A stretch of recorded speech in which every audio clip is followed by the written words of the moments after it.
Saudara dikasih Tuhan,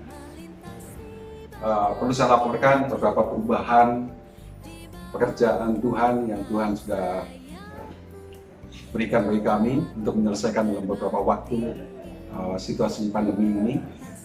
Kalau saudara tadi perhatikan di depan, itu untuk menghadapi new normal nanti kita sudah persiapkan wastafel, dan begitu saudara masuk ada gerbang baru.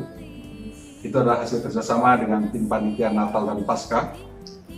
Pendanaan dari mereka kita pakai untuk membuat pengamanan bagi gereja kita.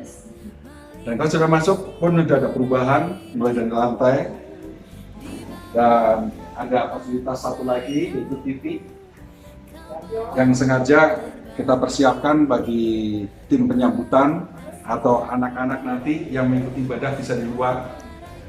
Jadi ini akan kita lakukan, kita kerjakan dalam beberapa waktu berjalan ini agar selama ibadah di dalam berjalan, TV tetap nyala mengikuti apa yang terjadi di dalam, ya. Sehingga semua kegiatan bisa diikuti oleh penyambutan maupun anak-anak. Pada saat firman itu bisa mereka dari sini dengan mengikuti yang live lewat TV, ya. Dan di dalam ada beberapa perubahan juga sehubungan dengan perubahan yang kita kerjakan di hari ini. Ruang sound system kita berikan batas, jadi kita berikan juga pintu pengaman agar dalam setiap ibadah tidak ada satu orang pun yang masuk mengganggu aktivitas yang ada di dalam. Juga kita akan menjaga ini untuk mengantisipasi hal-hal yang tidak kita inginkan, ya. Nah, ini semua kita kerjakan sementara keadaan pandemi sedang berlangsung atau berjalan hari-hari ini.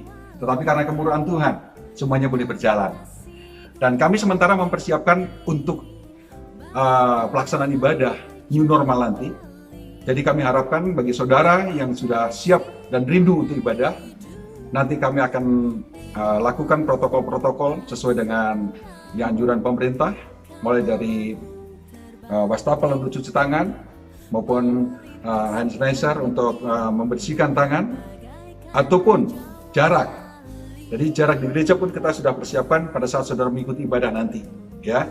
Nah, bagaimana kelanjutannya tentang acara itu nanti akan kami infokan secara terus-menerus kapan kita akan ibadah, kapan akan dimulainya ibadah. Untuk saat ini kami belum bisa memberikan jawaban-jawaban atas itu semua, tapi kami sementara persiapkan semua sarana prasarannya.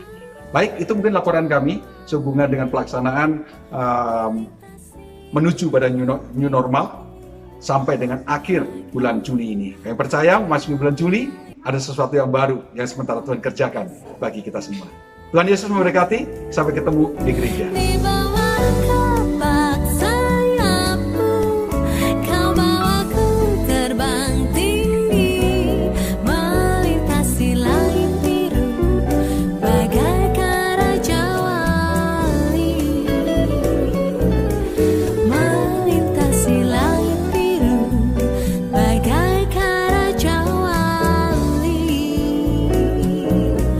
Melintasi langit biru bagai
Mari seluruh jemaat berdiri.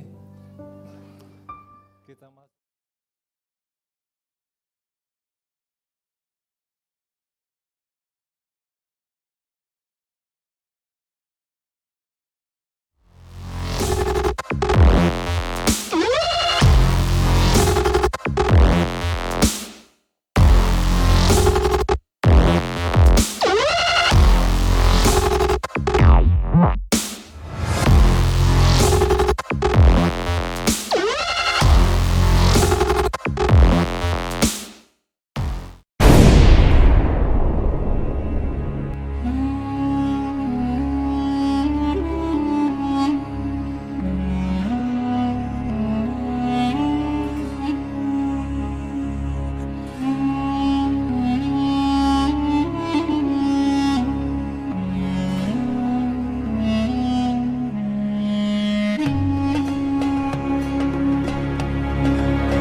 Lapar.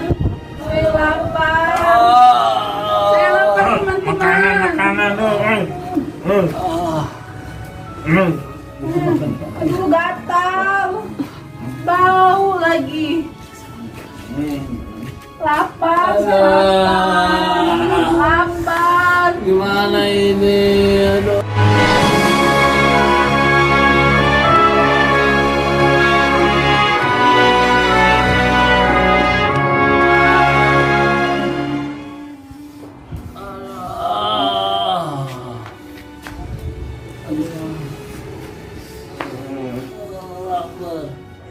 Lapar.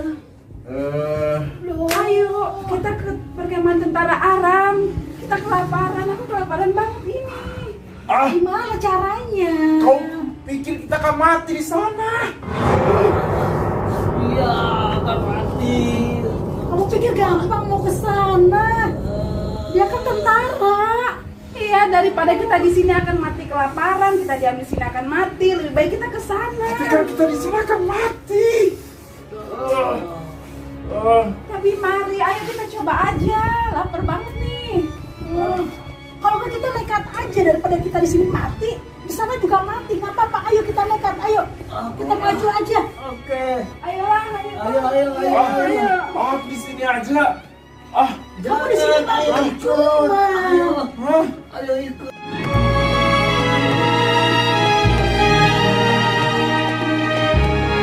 Ayo kita bagaimana kamu? Bagaimana kita mau ke perkemahan? Banyak tentara seperti itu.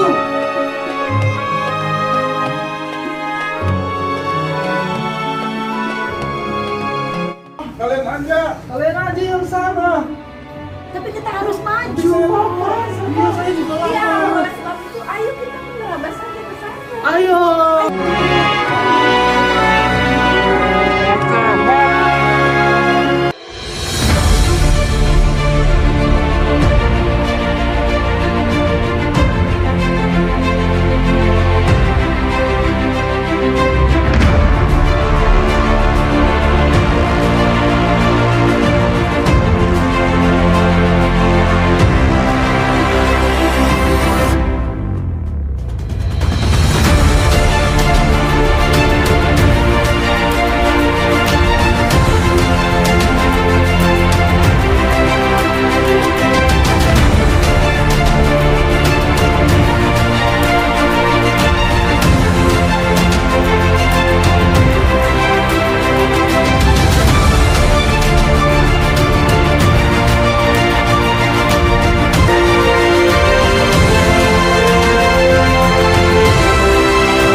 Wah, kosong.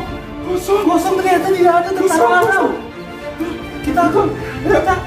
Kita akan menikmati. Wah, Aduh. lihat, ada Oh. makanan. Wah, Kita benar. berani Benar, maju benar. kan? Makanan. Ayo, kita serbu, kita makan. Makanan.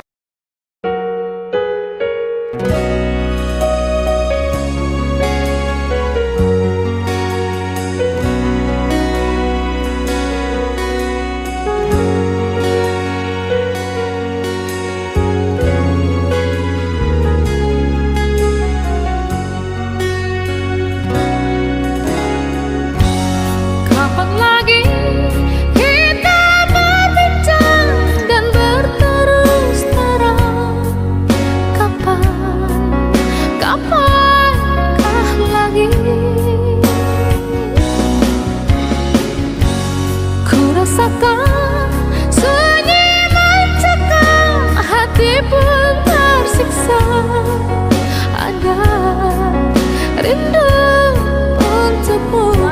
3. Wah, ternyata kalau kita berani berjuang, kita berani bertindak, sekalipun banyak hambatan, namanya hidup pasti banyak hambatan. Tapi kita harus berani berjuang seperti yang kamu bilang tadi. Iya, kalau kita tadi biar di sana kita kelaparan, mat diam kita kelaparan. Tapi ketika kita berani bertindak tadi, ternyata ada kesempatan. Ada peluang kan? Selalu ada peluang kalau kita mau berjuang dan kita mau berusaha. Kita harus berani bertindak, melakukan terobosan. Setuju? Setuju. Selalu ada jalan saat seakan tiada jalan, sebab Tuhan ada di depanku, membuka jalan bagiku. Selalu ada jalan di mana ada kemauan. Biarlah ku hidup selalu di jalan yang kau tunjukkan kepadaku.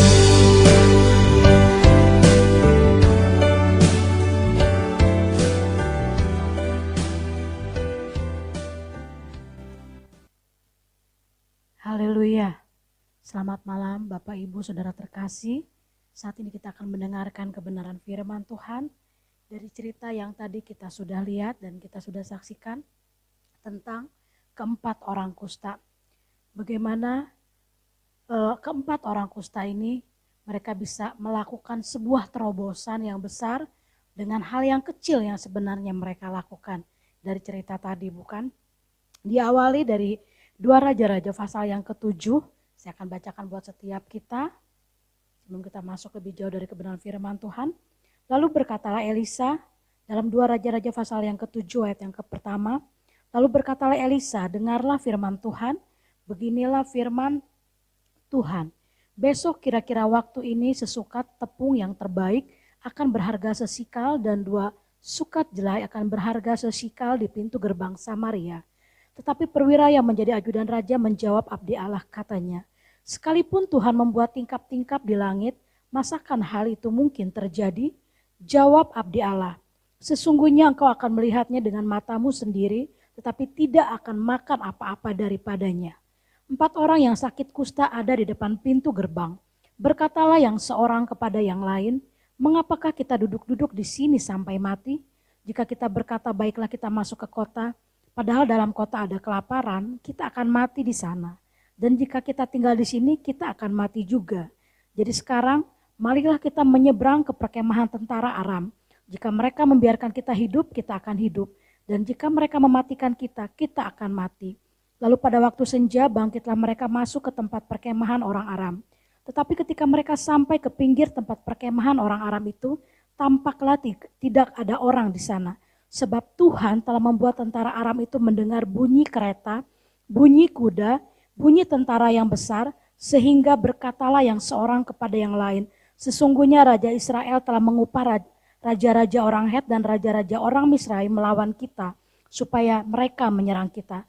Karena itu bangkitlah mereka melarikan diri pada waktu senja, dengan meninggalkan kemah dan kuda dan keledai mereka, serta tempat perkemahan itu dengan begitu saja. Mereka melarikan diri menyelamatkan nyawanya. Ketika orang-orang yang sakit kusta itu sampai ke pinggir tempat perkemahan, masuklah mereka ke dalam sebuah kemah, lalu makan dan minum. Sesudah itu mereka mengangkut dari sana emas dan perak dan pakaian, kemudian pergilah mereka menyembunyikannya. Lalu datanglah mereka kembali masuk ke dalam kemah yang lain dan mengangkut juga barang-barang dari sana. Kemudian pergilah mereka menyembunyikannya. Haleluya. Orang yang sakit kusta, mereka di sini dikatakan di dalam ayat yang ketiga adalah mereka sedang berada di pintu gerbang. Jadi mereka adalah orang-orang yang diasingkan karena mereka memiliki sebuah penyakit yang pada waktu itu memang mereka tidak boleh bersama-sama dengan orang-orang yang yang tidak sakit. orang kusta memang harus diasingkan karena memang itu sudah kebenaran firman Tuhan. Tuhan sudah sampaikan kepada Musa bagaimana setiap orang kusta memang harus diasingkan dan mereka berada di luar pintu gerbang. Tetapi kita lihat di dalam ayat 1 dan 2 sebelumnya adalah apa sebagai yang disampaikan oleh Elisa sebagai seorang nabi bahwa akan terjadi perubahan besar sekalipun saat itu Israel atau Samaria sedang mengalami kelaparan. Tetapi ajudan dari raja yang mendengar perkataan Elisa, dia tidak percaya. Apa yang terjadi dengan keempat orang kusta ini? Mereka adalah orang-orang yang memang secara fisik tubuhnya pun sudah memang berpenyakit dan mereka sepertinya tidak ada pengharapan. Tetapi apa yang mereka lakukan menyatakan bahwa mereka adalah orang-orang yang berani untuk menerobos sebuah hambatan. Karena saat itu yang mereka hadapi adalah tentara Aram yang sedang mengepung Samaria. Sedangkan saat itu Raja Israel saja mereka sudah kebingungan, mereka sudah ketakutan. Mereka bingung apa yang harus mereka lakukan. Karena kerajaan saat itu dikepung oleh tentara Aram. Tetapi 4 orang kusta ini mereka berpikir kalaupun mereka ada di situ mereka akan mati kelaparan. Dan kalaupun mereka harus menghadapi tentara Aram ya biarlah mereka mati. Satu dengan yang lain ada sebuah perbincangan akhirnya diambil sebuah kesepakatan kalau mereka akan terus melangkah maju menuju ke perkemahan tentara Aram. Dan ketika mereka melangkah, ternyata Tuhan bisa mengubahkan langkah-langkah 4 orang kusta menjadi seperti langkah-langkah di dalam ayat 6 kita bisa baca di sini dikatakan sebab Tuhan telah membuat tentara Aram itu mendengar bunyi kereta, bunyi kuda, bunyi tentara yang besar. Padahal sesungguhnya yang terjadi saat itu adalah hanya 4 langkah orang kusta. Tetapi 4 langkah orang kusta yang berani menerobos sebuah hambatan bisa diubahkan oleh Tuhan menjadi sebuah tentara yang besar yang membuat saat itu tentara Aram lari ketakutan. Bapak Ibu Saudara yang dikasihi Tuhan, kita mau belajar dari keempat orang kusta ini. Dalam keadaan mungkin saat ini dengan keadaan dunia, dengan keadaan sekarang, sepertinya begitu besar secara kasat mata kita melihat hambatan yang begitu besar yang ada di hadapan kita. Kita merasa sepertinya semuanya jalan buntu, sepertinya kita merasa bahwa di sini hambatan, di sana masalah, di sini masalah. Kita jangan pernah bermasalah dengan masalah. Karena kalau kita bermasalah dengan masalah, kita tidak akan pernah melihat Tuhan melakukan perkara yang besar dengan kita. Kita mau lihat bahwa Tuhan lebih besar dari masalah kita. Kita mau belajar untuk bertindak. Setelah berdoa kita mesti melakukan sesuatu. Kita mesti berani untuk menerobos hambatan itu. Seperti keempat orang kusta ini. Mereka menerobos dan hasilnya apa? Tuhan menyertai mereka. Tuhan menyertai mereka karena ayat 6 katakan sebab Tuhan telah membuat. Artinya Tuhan memakai keempat orang kusta ini untuk menjadi jawaban bagi bangsa Israel saat itu yang sedang menghadapi kelaparan hebat. Kita mau belajar juga dari keadaan ini bahwa Tuhan bisa memakai siapapun untuk membuat jalan bagi kita. Untuk bahwa ada sebuah jalan yang bisa untuk kita lihat pertolongan Tuhan. Dan kita juga mesti terus belajar mengerti tentang pribadi Tuhan. Bahwa ketika ada masalah, justru disitulah Tuhan akan nyatakan kehebatan kuasanya.